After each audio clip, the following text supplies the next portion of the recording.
ನೋಡಿ, ನಿಮ್ಮ ಟ್ಯಾಂಕಲ್ ಆಗಿರ್ಬೋದು, ಸಂಪಲ್ ಆಗಿರ್ಬೋದು, ಬಾವಿಯಲ್ಲಾಗಿರ್ಬೋದು, ಅಥವಾ ಮಡಿಕೆಯಲ್ಲಾಗಿರ್ಬೋದು, ಬಿಂದಿಗೆಯಲ್ಲಾಗಿರ್ಬೋದು, ಈ ಒಂದು ಮರವನ್ನು ಹಾಕಿದ್ರೆ 100 ವರ್ಷ ಆದ್ರೂ ಕೂಡ ನೀರು ಅನ್ನೋದು ಹಾಳಾಗೋದಿಲ್ಲ.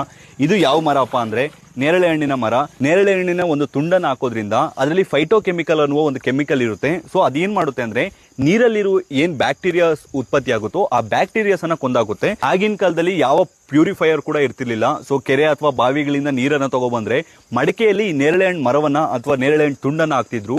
ಸೊ ಅದು ಪ್ಯೂರಿಫೈ ಮಾಡ್ತಿತ್ತು ವಾಟರ್ ಅನ್ನ. ನೀರಲ್ಲಿ ಯಾವುದೇ ರೀತಿಯಾದ ಬ್ಯಾಕ್ಟೀರಿಯಾ ಇದ್ರೂ ಕೂಡ ಆ ಬ್ಯಾಕ್ಟೀರಿಯಾನ ಕೊಂದಾಕ್ಬಿಡ್ತಿತ್ತು ಇದರಲ್ಲಿ ರಿಲೀಸ್ ಆಗುವಂತ ಫೈಟೋಕೆಮಿಕಲ್ ಅನ್ನುವ ಎಲಿಮೆಂಟ್. ಅದಕ್ಕೋಸ್ಕರ ಆಗಿನ ಕಾಲದಲ್ಲಿ ಜನಗಳು ಕೂಡ ತುಂಬಾ ಆರೋಗ್ಯವಾಗಿರ್ತಿದ್ರು. ನೇರಳೆ ಹಣ್ಣು ಕಡ್ಡಿನ ಏನ್ ಹಾಕಿರ್ತಿರೋ ಮಡಿಕೆಯಲ್ಲಾಗಿರ್ಬೋದು, ಬಿಂದಿಗೆಯಲ್ಲಾಗಿರ್ಬೋದು, ಆ ನೀರನ್ನ ಕುಡಿಯೋದ್ರಿಂದ ತುಂಬಾ ನಮ್ಮ ದೇಹಕ್ಕೂ ಕೂಡ ತುಂಬಾ ಒಳ್ಳೇದು. ನಮ್ಮ ದೇಹದಲ್ಲಿ ಯಾವ್ದಾದ್ರು ಬೇಡವಾಗಿರುವಂತಹ ಬ್ಯಾಕ್ಟೀರಿಯಾ ಇದ್ರೆ ಅದನ್ನು ಕೂಡ ಕೊಲ್ಲುತ್ತೆ ಅಂತ ಬಿಟ್ಟು ಕೂಡ ಪ್ರೂವ್ ಮಾಡಿದೆ. ಸೊ ನಿಮ್ಮ ಟ್ಯಾಂಕ್ ಆಗಿರ್ಬೋದು, ಸಂಪ್ ಆಗಿರ್ಬೋದು, ಆದ್ರೆ ಒಂದು ಬಲತಿರುವಂತ ನೇರಳೆ ಹಣ್ಣಿನ ಕಡ್ಡಿಯನ್ನ ಅಥವಾ ಒಂದು ತುಂಡನ್ನ ಅಥವಾ ಒಂದು ಮರದ ಪೀಸ್